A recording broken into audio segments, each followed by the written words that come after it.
Hello everyone, my name's Paula Halibicki and I'm a technical market manager with BASF, really focused on plant health fungicides and a member of the fungicide launch team for our brand new active ingredient, Revysol fungicide. And so I'm really excited to be able to be here to explain to you what really sets this new molecule apart from anything else on the market today. So today what we really want to talk about is why would BASF come out with a DMI fungicide? Second, I want to walk through how did we actually do that. So, what is Revysol? What makes it different from everything else that we see on the market today? And then the last thing I want you to think about as we go through this is how can this add value to your business and to your customers and to all of our farmers that we work with every day. So first of all, let's think back 40 years. If you think back, what were you doing 40 years ago? Maybe some of you were having your first kids. Maybe some of you weren't born yet. But if you think 40 years, that's a long time. But that is actually when the first DMI active ingredient was registered. So propiconazole is actually the first DMI that has been on the market. And if we look through this timeline of DMI fungicide registrations, we can see that even a lot of the products that are 40 years old are still integral components of the fungicide premixes we use today. So propiconazole is still a really important part of Syngenta's product focus, but they have a product there that's 40 years old. If we continue onto the timeline through to today, we actually can see that there's only one active ingredient that's less than 25 years old in this class. And so these DMI fungicides that we use in many of our premixes today are very old products and old technology. But we know that they are also integral components of these products. And so BASF really recognized that there was a need to innovate in this class. And so if we stop and look at the BASF fungicide innovation history, we see that BASF has a very strong history of innovative fungicides in all fungicide classes. So if we look at the QOIs or the strobilurins, we have, bar none, the best product on the market in this class with pyraclostrobin or headline. If we look at the SDHI class, for example, BASF really set the bar when we came out with Boscalid in 2003. And we really enhanced that class and have a very strong active ingredient with Xemium fungicide as well. Now, if we think about the innovations that are happening today in other companies, they're really focusing on this SDHI class. And so that's really where we're seeing most of the innovation today. What we haven't seen over the last 25 years or so is innovation in that DMI class. And so if we look at BASF's innovations in the DMIs, epoxyconazole is actually the fungicide that's used across more acres than any other DMI globally. But strangely, it's not actually registered here in the US. And so BASF really recognized that there was a need for a new innovation in this fungicide class that would really enhance our legacy of fungicide innovations. And so really excited to bring to you Revysol fungicide this season. So how did BASF actually come up with a new DMI fungicide? So when we think about developing fungicides, we normally think from an efficacy standpoint. So we want to make sure that the products we're coming out with will have efficacy against the diseases that we want to control. But when BASF was screening for a new DMI fungicide, one of the important things that we considered was the regulatory impact as well. And so we screened thousands of different fungicides and ended up on the active ingredient Revysol. And so what really is different about Revysol is the way that it moves. This is the first and only isopropanol azole in the class, and that really provides some differentiation that we'll walk through in the rest of the presentation today. So when you look at this isopropanol azole molecule, as I said, this is the first and only isopropanol azole within the DMI class.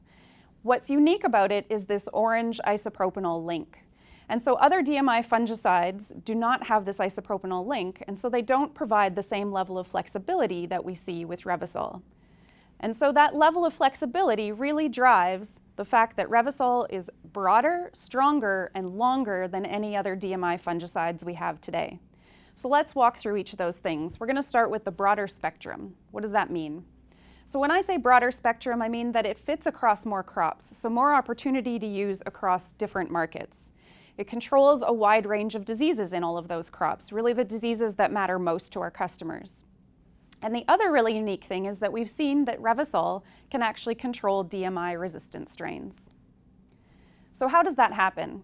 So as I mentioned, the thing that's unique about Revysol is the isopropanol link, highlighted here in orange. And this isopropanol link really provides flexibility that other DMI fungicides don't have. And so the way that I think about this is almost maybe like a vacuum cleaner. So if I think about in my household, we recently bought a Dyson stick vacuum. And for me, that has provided this flexibility with my vacuum. You know, the ball allows it to move in ways that my old vacuum couldn't. And so now I can vacuum around chairs and everything else, right? So it has a lot more use because of that level of flexibility. If we think about it from a fungicide perspective, essentially a fungicide has to fit into a binding pocket that's a specific shape. And if that fungicide doesn't have a level of flexibility, it may not fit across a wide range of those different binding pockets. So every pathogen has a different binding pocket shape, and so you have to be able to bend and flex to fit those different binding pockets. And so Revysol is very good at evolving and bending to fit all of those to provide a strong level of activity. And so what we see in terms of disease control, again, really controlling those diseases that matter most in these crops. So if we think of our row crop market, for example, in corn, really controlling those top diseases, gray leaf spot, northern corn leaf blight, southern rust, and even tar spot. Similar in soybeans and many other row crops, as well as our SPC markets, bringing a level of activity that we haven't seen before from many of these DMIs that are currently on the market. If we think about it in terms of the national perspective, when we look at our Wave 1 crops and add in the Wave 2 crops that will be upcoming on our registration timeline, we really will have an impact across the entire country in many different crop markets. So really providing an opportunity for yourselves and our customers as well. So the third thing that I talked about with broader is controlling DMI-resistant strains. And so this is really unique. So in the same way that different pathogens have different binding pocket shapes, a pathogen can actually change its binding pocket shape. And so when it does that, the conventional triazole or DMI that's being used to control it doesn't fit properly anymore. And so you actually have to flood that system in order to get that same level of activity. But because Revysol can actually bend and flex, when that binding pocket shape changes, then Revysol can also change to accommodate that shift. And so we still see control of DMI-resistant strains that have this resistance mechanism. So an example I have here is from an apple orchard in Michigan. This apple orchard actually has been resistant to DMI fungicides for a long time. And so when we brought Revysol to the researcher at this orchard, he was just absolutely amazed that Revysol is a DMI fungicide because of the level of activity that Revysol was bringing when no other DMIs have been able to control the apple scab at this orchard for many years. And so a really great example here in the US where we see control of DMI-resistant diseases. We also see activity on DMI-resistant powdery mildew in grape. And in Europe, one of the big issues that they're facing is septoria in wheat. And they're seeing resistant to DMIs with septoria. And Revysol is controlling many different strains of resistance. So hopefully you have a good idea of why Revysol is broader than many of the other DMIs on the market. The second thing I want to talk about is that Revysol brings a level of activity that is much stronger than other DMIs. And so by that, we're going to go through how it's much more fast-acting, how it provides both preventative and curative or post-infection activity, as well as being the strongest mode of action binding site. So first of all, fast-acting. So we know that these fungicides actually have to get into a plant. And so first of all, Revysol, based on its chemical characteristics, will actually bind quite strongly to the leaf cuticle or that waxy surface on the leaf. That means it's very rain-fast. But then because of our formulation, we actually have very fast uptake or movement into the plant. And so we can see comparisons versus ciproconazole or prothioconazole. And if we look 5 hours after application, we have over 4 times the amount of product in that plant that then can control those diseases. And because we move into the plant so quickly and can start attacking those pathogens so quickly, we have this really strong curative activity that we don't see with those other DMI fungicides. And so we have a really great example here. This is a corn plot that we worked with in Southern Illinois University. And these we intentionally applied 2 weeks after the VT or tassel application timing. So we knew that that infection had already occurred, and we knew that there was quite a bit of gray leaf spot pressure in this example.